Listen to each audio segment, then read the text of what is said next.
بسم اللہ الرحمن الرحیم۔ میں ہوں عنایت اللہ کاشف ایڈوکیٹ اور آپ دیکھ رہے ہیں لیگل انفارمیشن۔ ای او بی آئی کے میرے بزرگوں دو حوالوں سے بات ہوگی۔ ایک یہ کہ کیا آپ کی پینشن آ گئی ہے، اور ای او بی آئی کی طرف سے یہ کہا گیا ہے کہ پینشن آ چکی ہے، اور جو میں نے کل ویڈیو اپلوڈ کی تھی اس میں تو یہ کہا گیا ہے کہ ابھی تک پینشن نہیں آئی ہے اور ناٹ یٹ ریسیوڈ کے بہت سارے میسیجز مجھے موصول ہوئے ہیں، واٹس ایپ پر بھی میسیجز موصول ہوئے ہیں جس میں یہی بتایا گیا ہے کہ ابھی تک پینشن موصول نہیں ہوئی ہے، میسیج موصول نہیں ہوا ہے۔ اگر کسی دوست نے آج بینک جا کر اے ٹی ایم کو چیک کیا ہو اور جس میں یہ پتہ چلے کہ آپ کی پینشن آ چکی ہے تو آپ مجھے ضرور مطلع کیجیے گا، چونکہ اس دفعہ جو کہا گیا کہ 28 کو پینشن آ جاتی ہے اور یہ بڑا واویلا کیا جاتا ہے، تو ہم یہ سروے کر رہے ہیں کہ پینشن جو ہے وہ آئی ہے یا نہیں آئی۔ اگر نہیں آئی ہے تو کیوں نہیں آئی ہے، یہ اب ہم ضرور سوال پوچھیں گے۔ اور اس کے بعد جو ہے دوسری بڑی خبر وہ یہ کہ کل میں نے آپ کو بتایا تھا کہ ای او بی آئی کے حوالے سے دو قسم کی کرپشن ہو رہی ہے۔ ایک تو ای او بی آئی کے دفاتر میں کرپشن غضب کرپشن کا ایک بازار گرم ہے۔ سینکڑوں لوگ ہیں جنہوں نے اپنے کاغذات جمع کروائے ہوئے ہیں، ان کو پینشن نہیں مل رہی ہے۔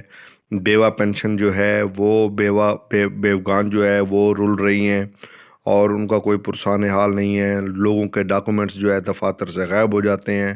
ایک کوئٹہ کے دوست نے مجھے بتایا ہے کہ میں نے 3,000 روپے رشوت بھی دی ہے تو ابھی تک میری فائل جو ہے وہ سامنے نہیں آئی ہے۔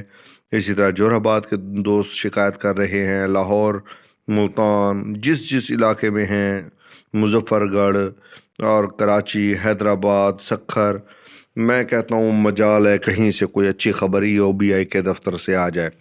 اتنا خوبصورت ادارہ، اتنا بڑا ادارہ جو ہے وہ کرپشن کا شکار ہو رہا ہے اور کسی نے بالکل نہیں پوچھا۔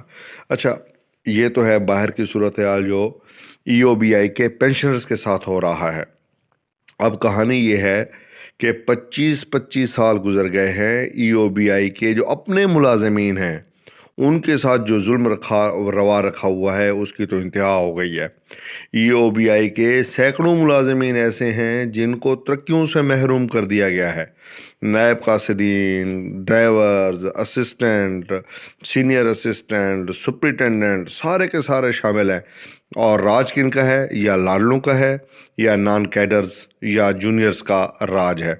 رزلٹ یہ ہے کہ 30 پرسنل اسسٹنٹ ہیں اور 12 پرائیویٹ سیکٹری رکھے ہوئے ہیں، اور وہ طویل عرصے سے جائز ترقی اور اپنی جائز مرات سے بھی محروم چلے آ رہے ہیں، اور ظلم یہ ہے جو حقدار ہیں ان کو محروم کیا جا رہا ہے۔ لیکن اگر کوئی احتجاج کرے، کوئی بات کرے، تو وہ یہ کہتے ہیں کہ جناب آپ کا تو یہ حق ہی نہیں ہے۔ اس پر کل تو میں آپ کو انشاءاللہ تفصیلی رپورٹ دوں گا کہ ای او بی آئی کے دفاتر کے اندر ہو کیا رہا ہے۔ ظلم ظلم ظلم عوام کے ساتھ تو ہو ہی رہا ہے۔ بدقسمتی یہ ہے کہ اپنے ملازمین کے ساتھ بھی ان کا سلوک جو ہے وہ بہت برا ہے۔ یار، نائب قاصد جو ہے اس کا کیا قصور ہے؟ ڈرائیورز کا کیا قصور ہے؟ اسسٹنٹ جو ہیں یا سینئر اسسٹنٹ ہیں، سپرنٹینڈنٹ ہیں، آخر ان کا قصور کیا ہے؟ آپ نے ان کو جائز مرات نہیں دی ہیں۔ میں کافی عرصے سے یہ چیخ و پکار کر رہا ہوں کہ ای او بی آئی کے اندر ایک بڑے پیمانے پر اکھاڑ پچھاڑ کی ضرورت ہے، اور ہماری جو اپوا کے رہنما ہیں اسفر شمیم صاحب، متین خان صاحب، اور اسی طرح قاری عبدالجبار صاحب، قاضی عبدالجبار صاحب، اور بابا محمد رمضان، بابا محمد ایوب پشاور سے، ان سب کو چاہیے کہ ایک لاہ عمل دیں اور اس لاہ عمل پر چلیں، اور اب ہمیں اس احتجاج کو، اس معاملے کو بہت آگے لے کر جانا ہوگا۔ خاص طور پہ ای او بی آئی کے جو چیئرمین کی دوبارہ تقرری کا معاملہ ہے، یہ تو نہایت ہی خوفناک صورت اختیار کر چکا ہے، اور اس سے جو ہے ای او بی آئی کے جو ہمارے بزرگ پینشنرز ہیں ان پر بھی بہت برا اثر پڑے گا۔ اور یہ اب میں حیران ہوا ہوں کہ وہ چیئرمین جو ہے 4.25 لاکھ روپے تنخواہ لیتا ہے، اور اس کے ساتھ 25,000 روپے اجلاس کے بھی ساتھ لیتا ہے۔ تو جو بورڈ آف ٹرسٹیز بنایا جاتا ہے اس میں میرے خیال میں بزرگ پینشنرز کا نمائندہ شامل ہونا تو چاہیے، میرے خیال میں شاید وہاں پر ہمارا کوئی نمائندہ شامل نہیں رکھا جاتا، نہیں ہوتا۔ بہرحال اس پر تفصیلی ویڈیو جو ہے وہ میں کل جاری کروں گا۔